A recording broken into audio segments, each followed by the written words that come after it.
This is Wendy Bice. I am conducting an oral history interview with Melba Winer at the Jewish Federation building on Wednesday, December 10th. Melba, do we have your permission to use your words and thoughts in future for educational and historical research and documentation? Of course. Okay. All right. Let me just start kind of with a general opening. We know you were born. Okay, bear with me. Can you stop for 1 second? I have the wrong pack of paper here. Born in July 1917, July 17th. That's right. Where were you born? Well, if you really want to know, I was born in Harper Hospital, but I was born in Detroit, and my family my mother and father were very young, 19 and 20 when I was born, and had purchased a store in Hamtramck because they didn't want to be beholden to anybody, so they borrowed money, which they quickly paid back, and we lived there in Hamtramck for about 6 years, and then moved to Medbury, which was the area that most of the Jewish people lived in, and my grandparents lived on Farnsworth, and they belonged to what eventually became the Taylor Shoal, which I have no idea what the real name of the shoal was, but it was the Taylor Shoal after it moved to Taylor and Woodrow Wilson, which was the next step for the Jewish community to move into, and we moved to Chicago Boulevard. At what age were you when you moved to Chicago Boulevard? 10. 10. Mm-hmm. Let's go back a moment. Your mother and father's names? Tilly and Harry Sklar. And what was Tilly's maiden name? Birnbaum. Birnbaum. And Harry was the son of? Harry was the son of Jacob and Sophie Sklar. His father was called Reverend Sklar. He was a moil and a sheikhet, and he was very actively engaged at the Taylor Shoal. I wanted to ask you a little bit about Jacob Sklar. I know he was active at the Taylor Shoal. I've come across his name in some documents relating to leadership at the time. What do you remember about his role in the Jewish community? And let's kind of put this in a perspective of years. Well, he died when I was really very young, probably 10, 11. When you were 10 or 11? Yes. And my memory of my grandfather was of an elegant, a beautiful-looking man with a white Van Dyke, very neatly groomed, and sitting at the table with a glass of tea and sugar between his teeth, reading, because he spent much of his time reading. And I have to confess that it was my grandmother who could have run the country had she had the opportunity and the education, who did most of the work. But Grandpa was really a very beautiful looking man, and a great scholar. Do you recall that he would go to several shuls to I don't remember that at all. I only remember him being part of the rabbinical team at Taylor Shoal. The Taylor Shoal was also the Farnsworth? Yes, it was the Farnsworth Shoal originally, yes. Okay. And that was an Orthodox? Yes. Right. But your father was not Orthodox? Well, my father was raised in an Orthodox home, and my folks kept kosher. But no, I can't consider them Orthodox. You were But however, my father always belonged and supported the Taylor Shoal, even though he and my mother belonged to the Shaarey Zedek. And eventually, when my grandfather died, and although there were 9 other siblings of my father in the family, eventually my father and mother took a membership for my grandmother at Zedek so that we could all be together. And how old were you when you moved to Chicago Boulevard? About 10. Tell us a little bit about some of your early childhood memories, maybe some of your family traditions or favorite places to go, maybe some of the favorite family foods your mother would cook, or just some of those. Well, my mother was a great cook, belonged to all the organizations in town, was very active with Zedek Sisterhood, and was active in Hadassah, and Music Study Club, was one of the founding members of Music Study Club. And she, as a matter of fact, I proudly do some of her recipes, even today, her recipe for gefilte fish and strudel and many of the other things that I do and that my children love come from my mother. And but she, in those days, would get up at 5 or 6 o'clock in the morning, no matter what hour she went to bed, so that she could do all the cooking. And there were no shorthand ways of cooking in those years. And so she would always have her meal done before she went off for her activities or her card games or whatever it is that she applied herself to. But I came from a family that was very active in the community and in their synagogue. Which was Shaarey Zedek? Yes. Didn't you belong to Temple Bethel also? Well, there was a short period of time when I was 10 to when I was confirmed that we belonged to Temple Bethel. That my poor father had 3 places to support because there was a storefront when Shaarey Zedek was being built on Chicago Boulevard, and many of the people I knew, children, went to Temple Bethel, so I wanted to go. And so my father joined Temple Bethel for the time until I was confirmed, and then I went back to Shaarey Zedek. Well, what organization, was your father involved also in some of the organizations? Yes, Dad was a Mason, and Dad, of course, was active at Shaarey Zedek. He was an usher on the left-hand side of Shaarey Zedek, and I have never moved from the seats on the left-hand side because I was so brainwashed that I had to always sit on the left side where my father had been an usher. One of those things. I didn't know they assigned sides. But I wanted to, this being Federation, I wanted to mention a couple of things about Federation. In those years, we weren't as organized as we are now, and the women, for the most part, would go ringing doorbells in areas that they thought would be Jewish. And I drove from the time I was 14. My mother didn't drive.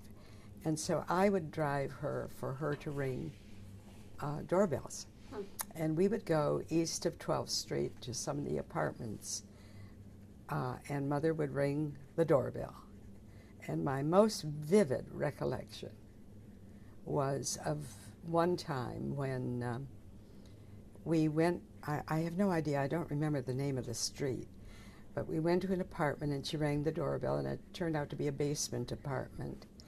And an elderly couple, probably much younger than I am today, but at the age of 14, they looked to me as if they were very old. And she had a sheitel on, a wig, and she had a little apron on, and it's a very strong memory for me. And my mother spoke to her in Yiddish and explained to her why she was there. She was there to collect money for people who were poor. As the woman unknotted her apron where she had some coins, and she gave my mother 50 cents. and my mother thanked her, and we left. And as we left, my mother put down $5 on a table that was right near the door. That left such an impression upon me, and I have never forgotten that. It wasn't that my family was rich, but my mother wanted to spare this woman and yet give to her. And so she left her with great dignity, but took the money from her, the 50 cents, for Federation, or whatever it was called in those days. And that really was the beginning of my activity, I think. Did you ask your mom about that? No, I just took it for granted. This is the way my mother was. Yeah. So how did you begin your communal career? Well, I was part of Little Women of Hadassah when I was young, because my mother was very active in Hadassah. I did elocution, and so I was in programs for National Council of Jewish Women, Shaarey Zedek, Hadassah, Federation. There isn't an organization in town, and when they started Sinai Hospital, my father had passed away in 1944, and shortly thereafter they began collecting to put Sinai Hospital up, and my mother gave some money in my father's name, and became one of the original members of the Sinai Women's Guild. But she didn't drive, so I became a member of the Sinai Women's Guild in order to bring my mother. And she remained actively engaged at Sinai until she passed away in 1977. But I guess that, I have directed shows for all the organizations in town. This was part of me and part of what I could do. And in the days when our funds were minuscule, I thought of giving myself and doing as much as I could for the community when I couldn't give as much money. And I was very proud last year, 1985, in 2002, I guess it was, that I was asked to produce and direct the show for the 140th anniversary of Shaarey Zedek. And we had a huge cast, and it was fun. And that was my big swan song, I think. And it was very nicely done. It turned out well. I want to talk a bit about theater, Jewish theater in Detroit. First, did your family speak Yiddish at home? No. But your parents both spoke Yiddish? Both my parents were able to speak Yiddish. But because my grandmother was Grandma Sklar was unable to speak English when I was very young, and but she desperately wanted to learn English, so she would speak Yiddish to all her grandchildren, but insisted that we all speak English to her, and that was the way she learned English. And so I understood everything in Yiddish. So in order to keep secrets from their children, my mother and dad, Harry and Tilly Sklar, spoke Polish, because they had learned Polish in the store in Hamtramck. And so that I couldn't understand. So therefore, that's the way they kept secrets from their children. Do you remember, you can see where some of the seeds of your life have come from, because I know, and I want to ask you about this in a moment, but I know you taught English as a second language for a long time, but I want to talk about your interest in theater. Do you remember Yiddish theater in Detroit at all? Oh, sure, at Littman's Theater. When I was very young, I would go with some of the members of the family there. They would take me because it was very near my grandmother's house on Hazelwood and 12th Street, And Littman's Theater was in that area in 12th Street, on 12th Street. So this was before, like, age 10 or younger, you remember going there? Yeah. I don't know that it lasted very much into my teenage years. Yeah. And I could understand much of what went on, but that was not what influenced me, if that's what you're asking. I'm not sure where we're headed. Well, no, I just wanted to kind of find out about Yiddish theater, but I do want to know about your theater career. Well, I think my mother's dream was to perform, and I was an only child for 4.5 years, so they bought a used piano and determined that I would learn to play the piano and, someday be a great pianist. My name, Melba, comes from Nellie Melba, that my mother named me for, who was a great opera singer. I never had a voice, so therefore that was out. And a friend of my mother's was my piano teacher, who eventually said to my mother, I think she has talent, but perhaps in her feet. So piano lessons had to stop. And then dancing and elocution followed. And in doing so, I began performing for various organizations, and that's really the interest from there on in. Was your mother a singer? No. Actress? No, she just loved all of it, The music. and lived her life through what I was doing, that sort of thing. So how did the JCC theater come about? Well, I graduated from Wayne with a master's degree in speech and English and theater. And as a matter of fact, at the Jewish Center on Woodward, while I was going to college, Harry Goldstein and I had a theater up in the, I guess it was a second floor, but it was like an attic. But we did have a small theater group up there that we had been asked to do. This is while I was still at school. And somewhere along the line, I met Irwin Shaw.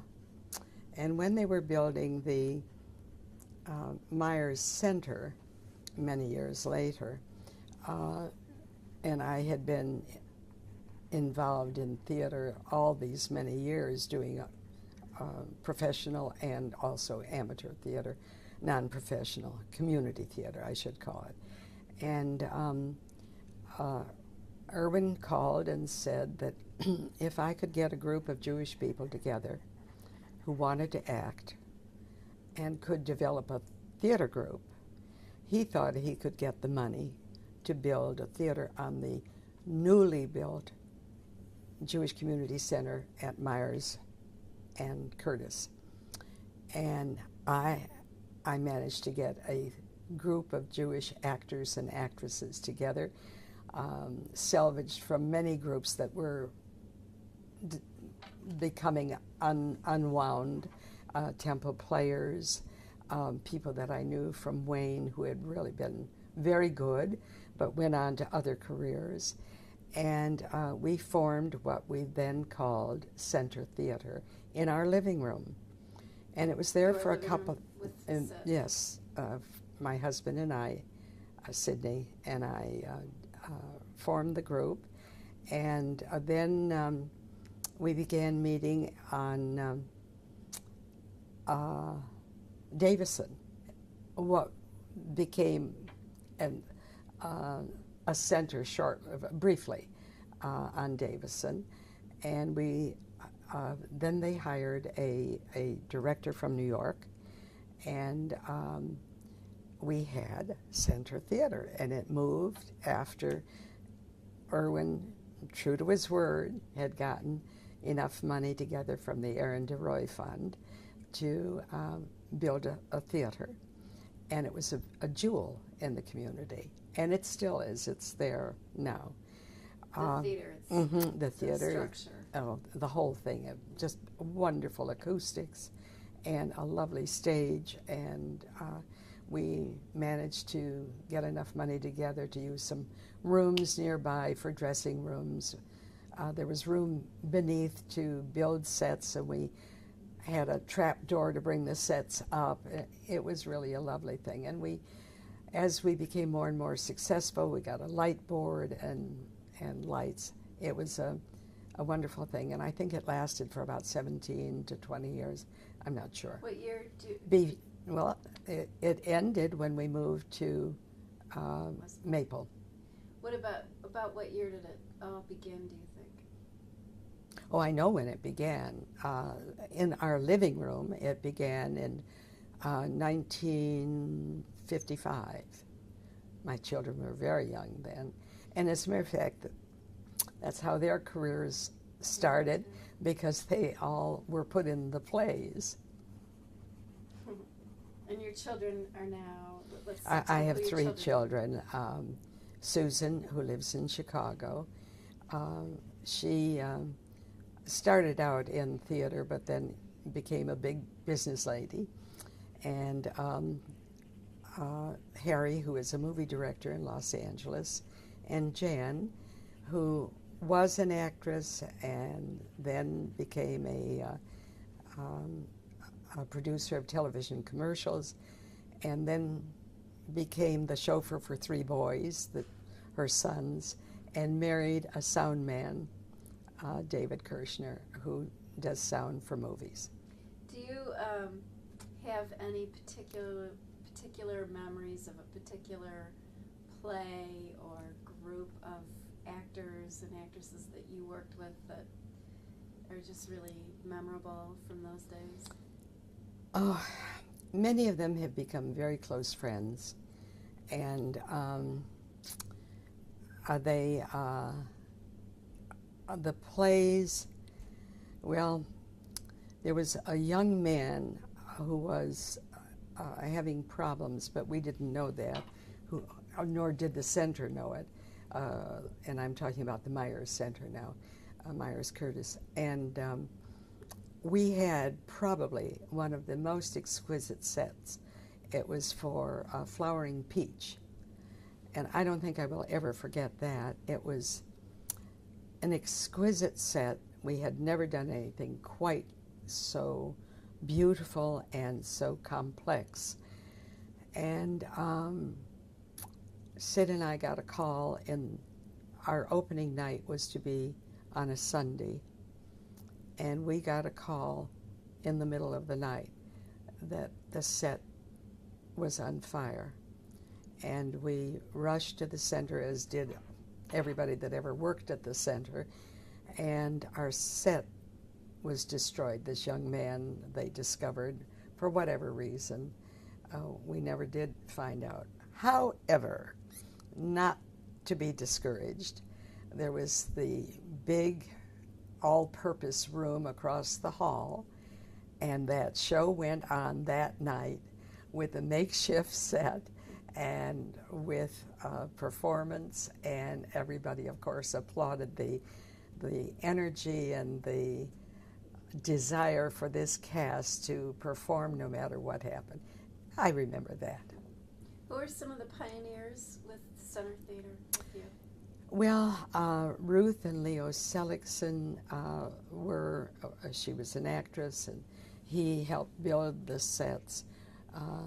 Abe and Ruth Zittimer, he designed many of our sets, and the list is very long, and some of them are gone already. And of course, my husband, who was the front man in every one of them and managed to sell the most tickets and do the best PR work. And I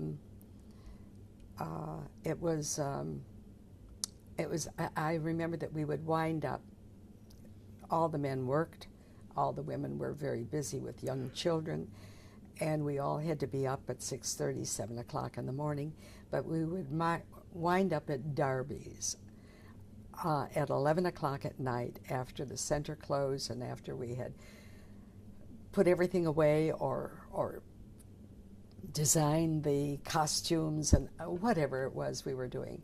And I remember somebody came up and said, "How do you get into the inner circle?" And my answer was, "You work your butt off." And it was what we did. We really loved it. And our families became involved, our children became involved. Whatever they could do, they did. We tried to encourage them to participate because many of us couldn't afford sitters as well in the early days. So. And how did this is a tiny bit off subject, but when the center moved to Maple Road, I know there was no theater allocated for that building initially. Nor even now. Yeah. We're hoping. Yeah. That's the end of Center Theater. How long, what happened? Did that group eventually coalesce into the Jet? Or just well, Evie Orbach, of course, when she and Harold moved to Detroit, they came to our house. It was in, I forget, maybe 1960 by this time, maybe. And I forget when they came. I'm not sure of the dates.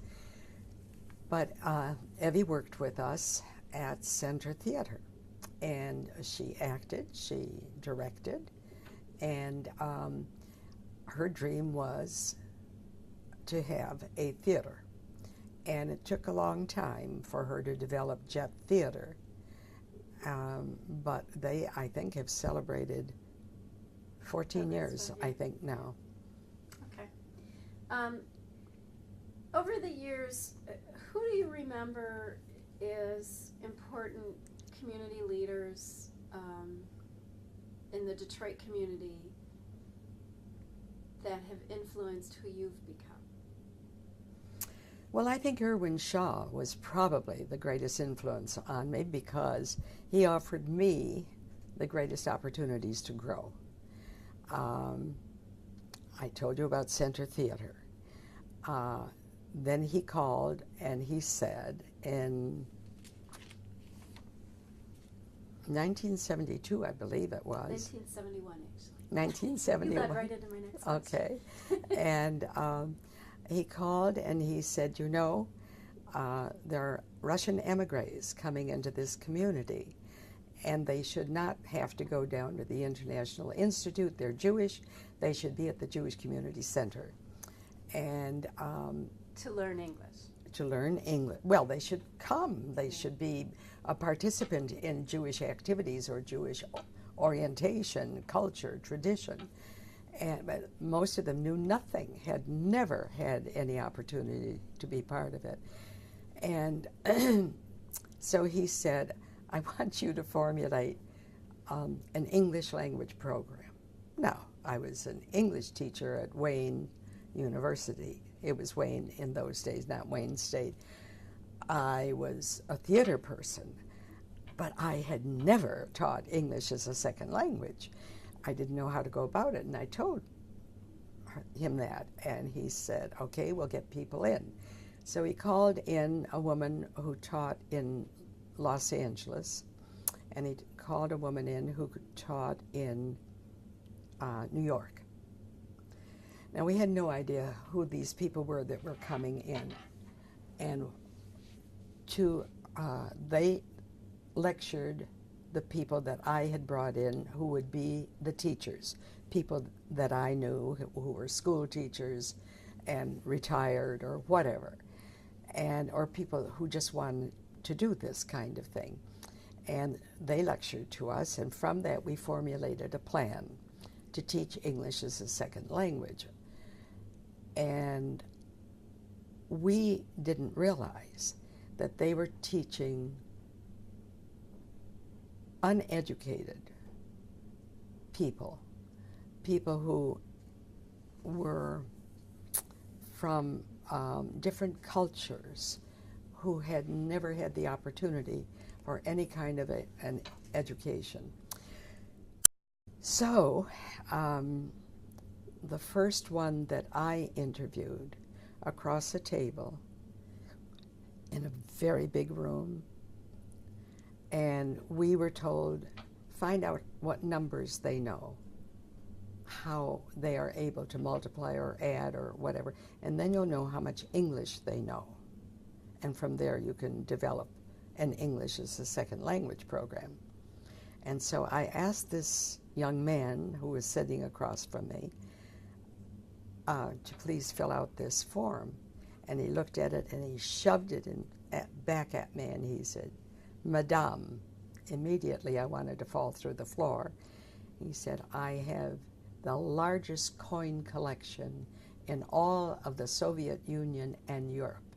I do not need to know numbers. I know them. I am here to learn English."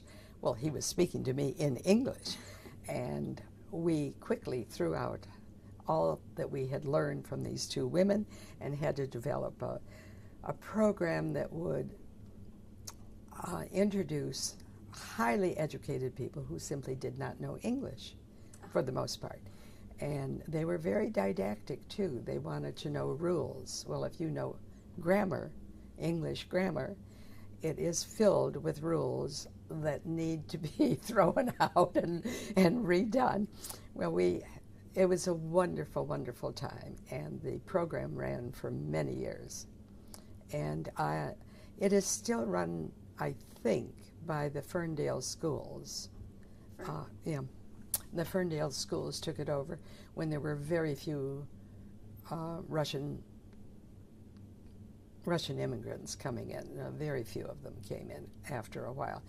And it ran until 88, 90, somewhere in that category. And you continue to read, or aren't you doing a reading program now, or? Well, I'm doing it for the Detroit. I did for the Detroit Public Schools, and I'm going to start in the Oakland County School. I'm just doing individual reading with children, but that was and I have made beautiful friendships from these people who have come, who are now American citizens. They no longer want to be called Russian emigres, and they have added to our lives, and they have joined our family for all the holidays, and I have watched their children grow, be born and grow, and go to college and graduate, and I am so proud of my relationship with them, and it all stemmed from that program. I would never have had the opportunity. But go back to Federation. We brought, while I was running the school, we brought all the emigres by bus. We managed to do that to the whatever buildings there were that we were using for phonogifts. And we brought all of our Russian emigres to the phonogifts. And we watched them, we showed them how money was raised to bring them over. Now, their concept in those years, This is the phonathon that still is going on, and to raise money for Federation, for the Jewish Federation. And of course, what we were bringing them to was women's division, because I was part of women's division. And we would bring the men and women here, and they would listen in on the phones. And their thought was that the United States government had funded them. They had no idea that the Jewish community had funded them. It was a big secret as far as they were concerned. So I wanted them to understand, and I had a wonderful woman who was the translator to make sure that they understood. And she was somebody who had married an American and had lived here for many, many years, and a great human being herself.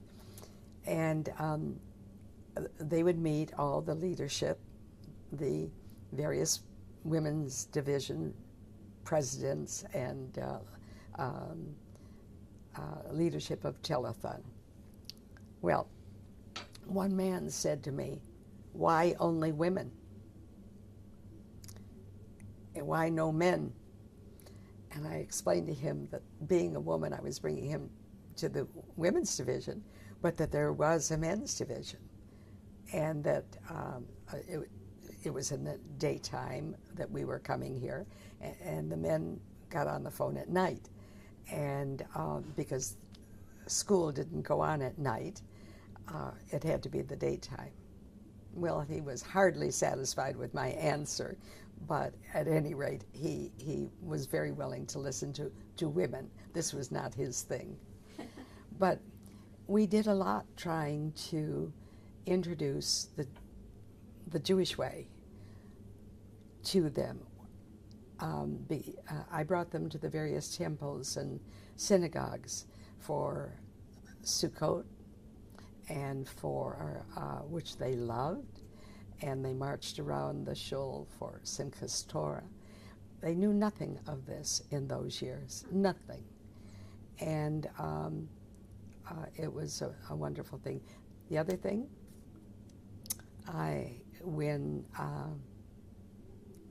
1980 something, I was asked to gather docents together and write their talk for the Holocaust Museum before the Holocaust Museum was completed. And so I was part of that at the very beginning. And that came because I was still involved at the center doing various things at the Jewish Community Center. And that was another thing. Wonderful friendships were developed there. And so, you know, with everything that you do, you grow. And I'm always amazed when I am thanked for doing something, because I really want to thank the community. It's helped me mature into who I am and what I am. And it's opened my life to people and places I never could have been normally, and a much wider field of people to embrace. Yes. It's been very exciting. It's been a great ride. Yeah. Yeah. What do you see in Olive? I mean, you've done so much and continue to do so Well, I have much. one more thing. Yeah. My husband was president of Fresh Air Society. You didn't even go there. I haven't been there yet. And because, you know, as mates who saw the same things at the same time, and whatever I did, he embraced, and whatever he did, I embraced. I did a lot of the shows for, excuse me, for Fresh Air Society, Camp Tamarack as it was known in those days. And Sid and I built, when he finished his presidency, we built the dance barn there because we wanted the arts, which were so important to us, music, theater, movies, everything that the arts embraced. We wanted it to be part of the lives of the children at camp. And it is still there. It is still very much a part of camp. And they have used it as another area of camp to embrace children who find that this is their interest. And Harriet Berg, bless her heart, with whom I have worked for so many years, was the dance director at camp for all the many years. I think she has recently retired. And that has been another part of Federation that we have been involved in, and that Sid so dearly loved. How long was Sid president of the? Well, I think 2 years, So but it went he, through- you know, going up the ladder, Right. and then he remained very actively engaged for several years afterwards until he wasn't well. How, in all these organizations, how often were you or he involved in matters of finding funds and funding? Oh, I mean, because it all connects back to Federation. Daily. I mean, that's an ongoing problem. You know, there are so many areas. You build a building, and in 5 years it has to have things done. It needs to be painted. Something's wrong with the furnace, the air conditioner, the windows, the doors, something. So with all the things that Federation does just locally, there are areas that you need monies for. The camp constantly has to grow. The Jewish Community Center, whatever, many of the organizations, bringing people over, caring for them, caring for the elderly, all of these things, monies are needed. And then when you think of Europe and the Middle East and what the needs are there, and imagine during the years that the Soviet Union was finally allowing some of the Russians to come, or the Soviet Jewry to come, either going to Israel or to America or to Europe or wherever they were able to take them in. And then we had Ethiopian Jews and Argentinian Jews, and we all learned, as I did from my mother putting down money when she was taking money, we learned that it was important to take care of our own. Nobody else was going to. So fundraising is an important part. And much of the work that I have done, I've always believed that you could teach people sugar-coatedly through programming. And whenever I try programming, I try to do it with teaching. Maybe comedy, maybe tragedy, but whatever it is, it encompasses that which I am doing. And I like to fundraise through programming, and that's what my programming involvement has been through the years. It hasn't been just for fun. It's been a teaching tool. And what's an example of how you've combined teaching and programming and fundraising? For Federation, as a matter of fact, we have done programs which teach. I remember that National Council of Jewish Women, Joe Winer, used to write wonderful programs, and they were actually instruments of teaching about taking care of children or political ideas, but done with tongue-in-cheek. Even the dance routines that were done, and some of the great ladies in Detroit had the best legs in Detroit, believe me, and they wouldn't acknowledge it now, but they were wonderful song and dance girls in the 50s and 60s. And when we meet, it's still just a real joy, because we have these shared memories. The sad part of growing older is not growing older, it's losing the people who share these memories, and because they were really fun, and strong friendships are bonded through these programs, in which we make people understand that they have to give and the reasons that they have to give. This community is such a hallmark for its philanthropy and community leadership that turns into national leadership and phenomenal philanthropy. why are we more unique in that way than so many other communities? Well, we started out, I think, as a very small community in Detroit.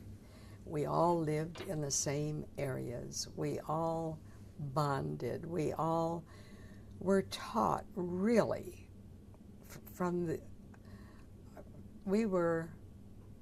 I was a second generation American.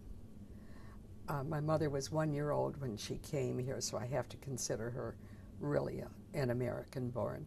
My father was 13 years old coming to this country. It was, 13 years old coming to Detroit, I should say, because he'd been here. But they knew that they had to help. They had to help their parents, and they had to help themselves, educate themselves, and they had to help their neighbors. And I think it was the only thing I can believe is that we all were so strongly bonded as young people. And all of our parents were involved in the community. Every one of the women I know, I knew their parents, who were very deeply involved in the community, and they have remained that way. And the old story about learning from your mother's breast, well, I guess that's really true. Do you think because the Jewish community was so concentrated for so many years that formed this nucleus of doers and movers and shakers? Yes, indeed. I mean, we moved as a group, until 1967 when we dispersed. Right. But before that, we all moved as a group. We moved from Medbury, Farnsworth, 12th area to the 12th Street area. Hastings Street is what I was searching for. And to the 12th Street area. Everybody lives somewhere in that area. You talk about Purwine's Bakery, and everybody says, oh, yes. Purwine's Bakery was where? 12th Street. Okay. Yes. Oh, but too young. But everybody will, say, you talk of Boesky's. That was at 12th Street in Hazelwood. Everybody knew that. It's not the same anymore because people began moving out to the Maple area, to the area of Telegraph, out of Southfield, out of Oak Park. The only viable one was Huntington Woods. The children who grew up there have moved back there for the most part and are very happily living there. So that has remained the same. Yeah. And do you think that this dispersing of our community is affecting inspiring young leadership, or do you think the roles are? Well, I think young people are coming back. They went away for a very long time, but I think they're coming back. When I look at the meetings today that I go to, and I go to a lot of meetings, I see wonderful young faces, 30 and 40 years old, and I'm thrilled, who are taking the place of those of us who were 30, 40 years old when we started. And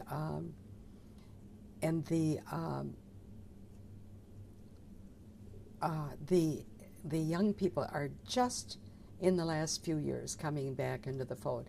But for a long time, they went away. They were too busy with doing things that pleased them, and it was focused on their activities rather than on the world's activities and needs. And they forgot about other people, and I think they're coming back now, and I am thrilled to see that. I love continuing my activities because I'm inspired by the young people who are doing a great job. Keeping you young? Oh, of course, I'm hoping to do that. You know, I told you what my mantra is. It's that I intend to grow older, but I'm never going to grow old. That's sweet.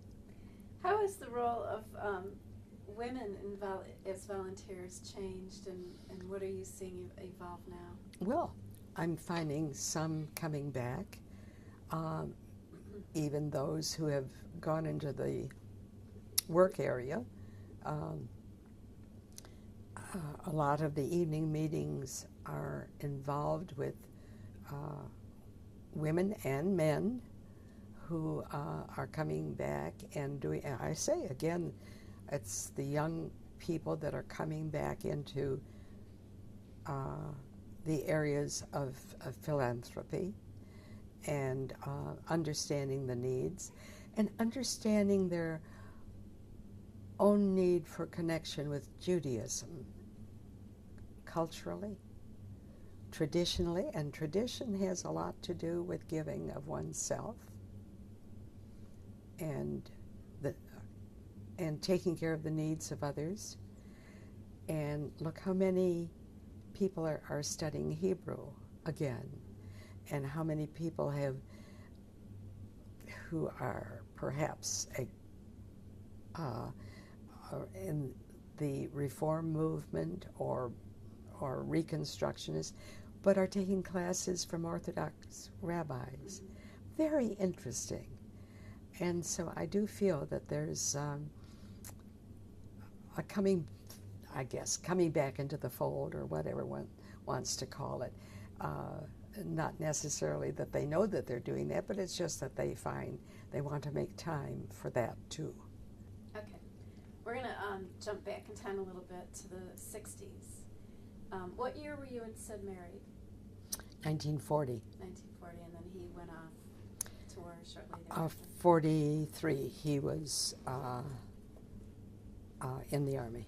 And when Sidney returned, what was his profession? He was in the collection business. Sid had gone to law school at night. He helped support his family and put himself through college. And when he came back to Detroit, he went to work for a collection agency and went to law school at night at Detroit College of Law. And he didn't like what they were doing, so he opened his own collection agency, and he eventually just remained in that. And from one desk, one telephone, one file cabinet, he grew to many offices around the country, and that was what he did. What was the name of Creditor Service. Creditor Service. So where were you living in 1967? We were on Sherborne in Sherwood Forest, a 7-mile road area. And as a matter of fact, the night of the riots, we were to meet. We had taken, I can't remember her name right now, Godie Adler, and she was Women's Division Executive Director. For a moment, I can't think of the name. We had taken them out to Meadowbrook, and we went out to Meadowbrook. We had a bite of supper at Kingsley Inn, and then went out there, and we came on our drive back.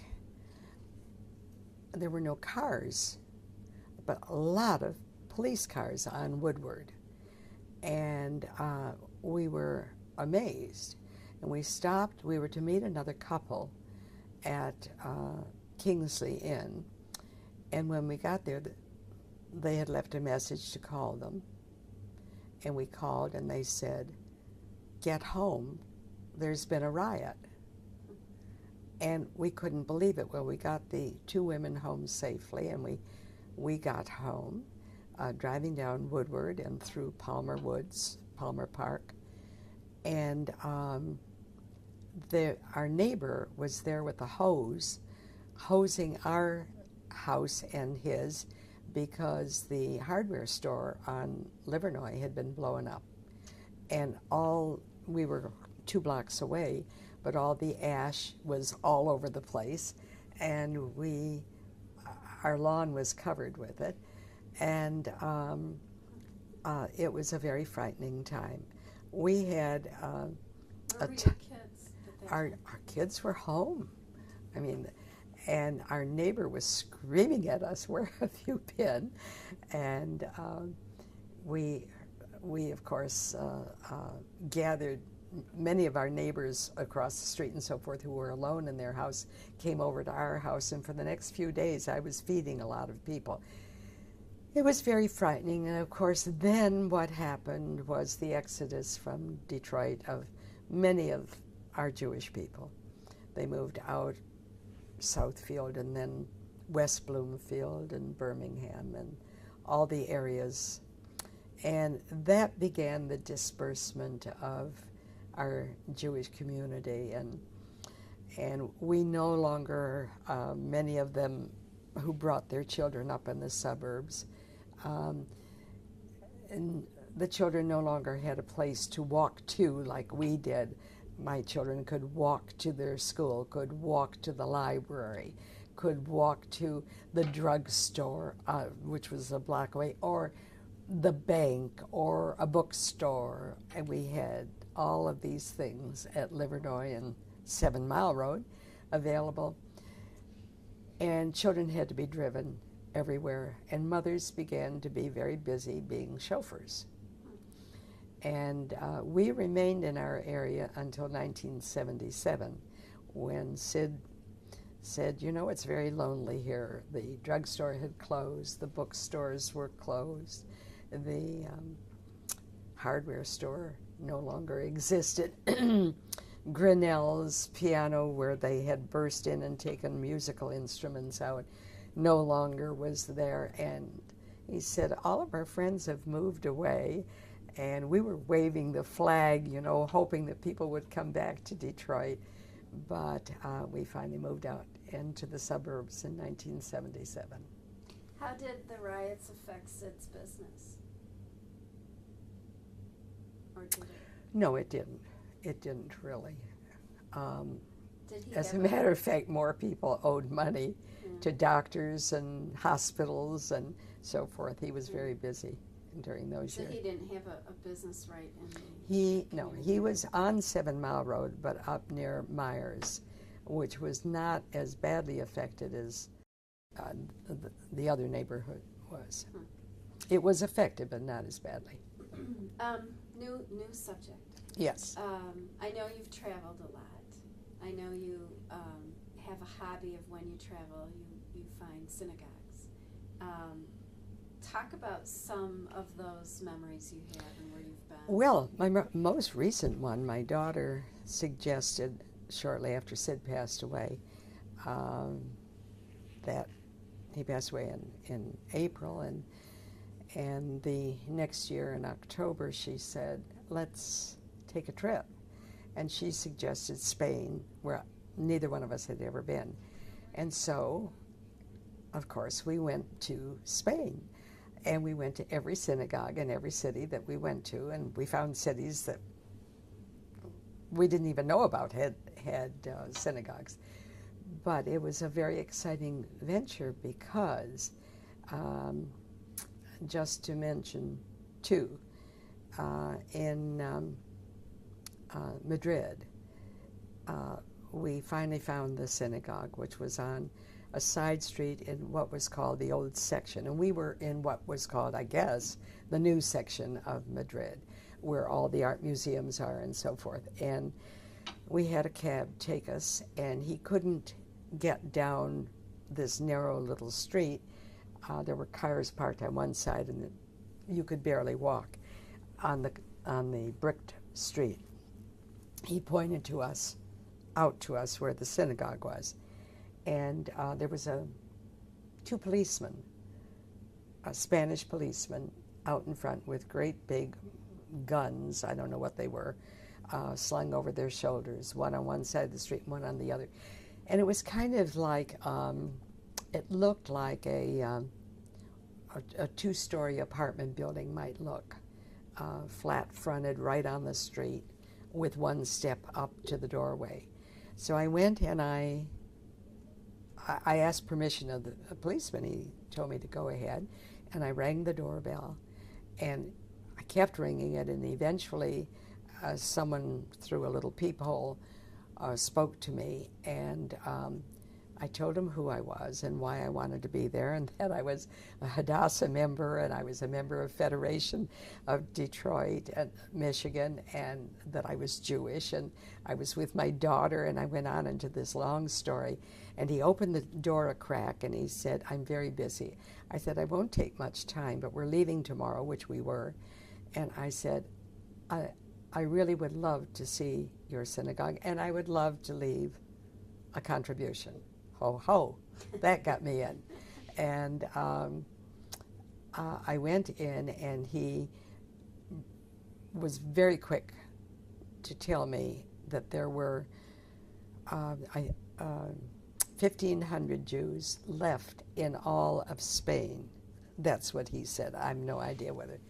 He was from Israel and had come to Madrid and with a Jewish agency and had been given this job.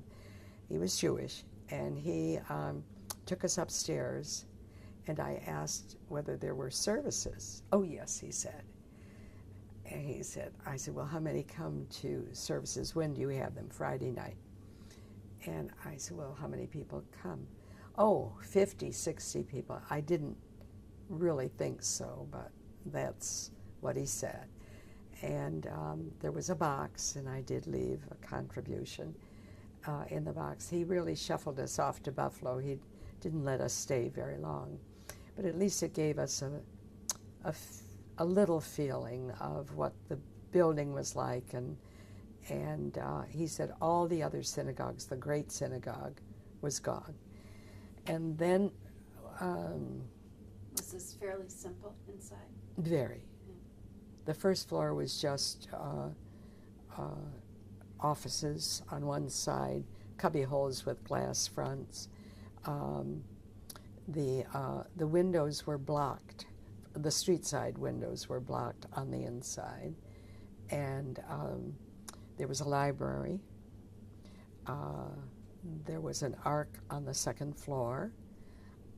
I wanted to see the tours, but he wouldn't open them for us. And it was maybe a Monday or Tuesday, midweek. You know, there would be no thing. But I felt very lucky to have gotten in at all, and I was amazed that they had to have two guard out in front. He said it's 24 hours. So that was Madrid, and then we went to the oldest Jewish community, what had been, the oldest in the world. I've got a blockage. Of the name of the city? I can't. It's about an hour outside of Madrid. We rented a car, and we drove the hour and a half to it. And we had to park and walk then around the town. What were closed cathedrals had been the oldest synagogues. And one we couldn't get into, it was being renovated. And one, they were having a tour, so we quickly attached ourselves to the tour. And the Spanish woman who was leading the tour, obviously not Jewish, told of the history of this place, which was closed. It wasn't being used. It must have been magnificent at some time. It had what would be a 3-story ceiling, arched. And she said that it had been a synagogue first, And she said, you can see one thing that was left that they obviously forgot, a Jewish star up in the molding, up in the ceiling, very high up. And if you really concentrated, which we did, we saw the Jewish star. The only thing that was left that made you understand that it had been a synagogue. And however, you know, it's in the travel books, it does say that this was the synagogue. And then Jeannie Winer had written an article before we left in the Jewish News, maybe in May or June. And knowing that I was going to go in October, I cut the article out. She had taken a tour of Spain and Portugal that spring, and she had gone to this town and had gone to a Jewish bookstore. And she wrote the story of this young woman who owned it. And so we asked everybody, where is this Jewish bookstore? Well, it was around the corner from the synagogue. And this is the story of this young woman.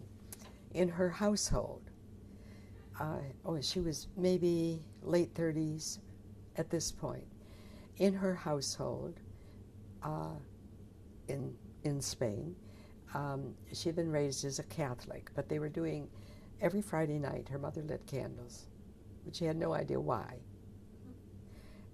And as she grew up and graduated from high school, she decided she was Jewish, that must have been the history of the Friday night candles. Deceased? Huh? Was her mother deceased at that point? I didn't ask. Yeah. And so she decided, her family must have sent her to Israel because she wasn't working. And she went to Israel to search out her roots. And in doing so, she met a young man from the same community that she was from, and he was doing the same thing because they had customs in his family that he couldn't understand, and so he decided that he must have Jewish blood. They got married, and they have a little boy, Jacob, and their shop is called the Jewish Bookshop of Jacob. And they get all of their things from Israel, and they decided they would go back to the original site of Judaism in Spain, in this community. They live not too far away, and they run this shop. They're closed on Shabbat and Friday night, and they have kosher wine that they sell. We bought many things from them, including a bottle of wine that we coddled all the way back and used for Passover the next year. It was a very interesting adventure, and I did call Jeannie Winer. Oh, and I brought the article, and she was so excited to have the article. It was the first time that she had been in the newspapers. And I called Jeannie and told her what an adventure we'd had because of her. And she said, you followed through, and I didn't. But anyway, I sent the young woman pictures of her that I took in the bookshop. So yes, that was kind of a highlight. Yes, we've been everywhere. I won't say that. Everywhere we've been. Singapore had a beautiful synagogue. It looked somewhat like a very small version of the Temple Bethel that was on Woodward Avenue. It had pillars in front and steps up to it, right off the sidewalk. And a man in a yarmulke was sitting out in front, leaning against the building, and he was the shamus.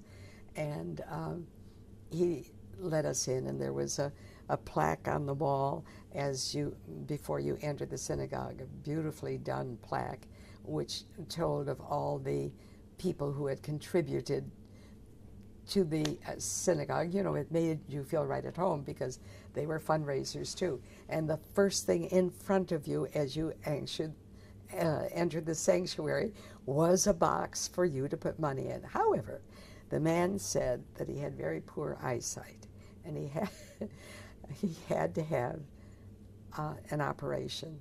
and if we would also contribute, he was not Jewish, also contribute to his operation. He would deeply appreciate it. So we got taken both ways.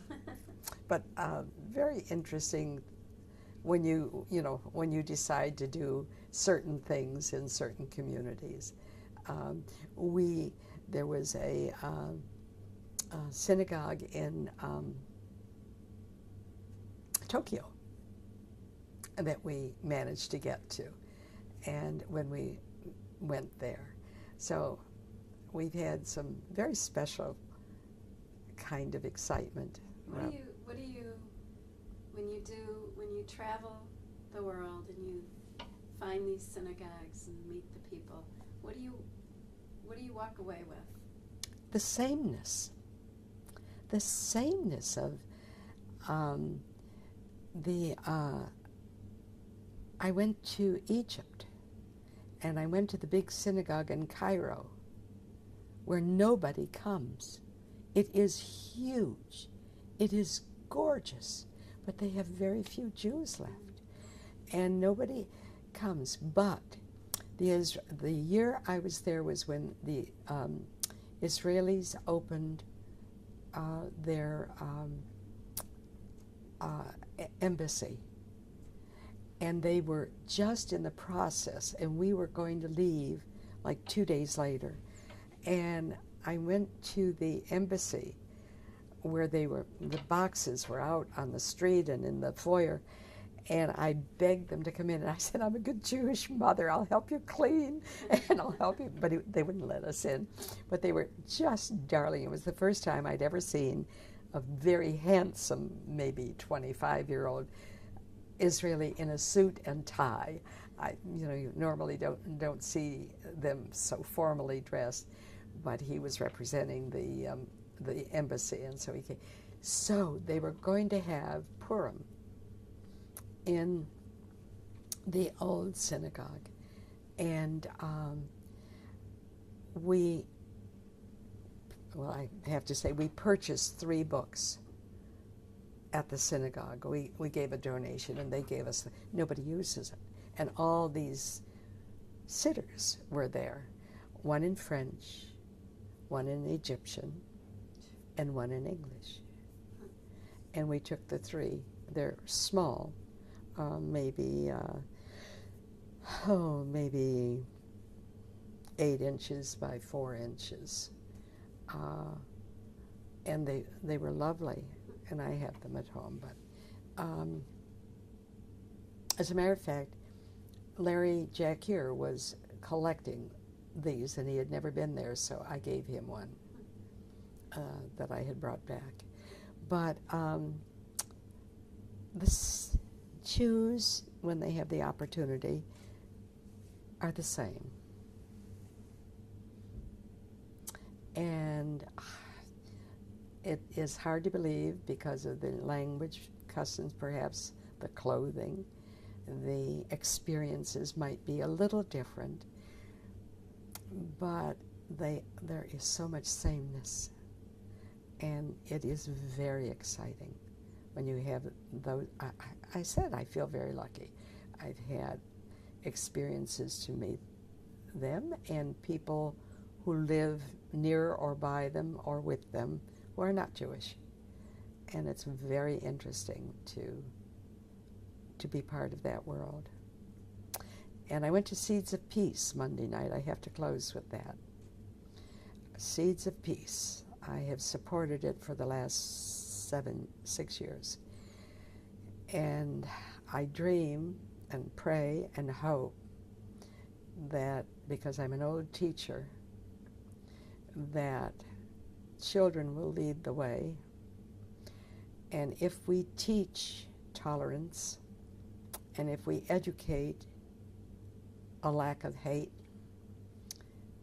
and the misunderstandings that occur between people, and if we can give them some hope of growing up in a different world, maybe that world might come to be. And so that's why I support this.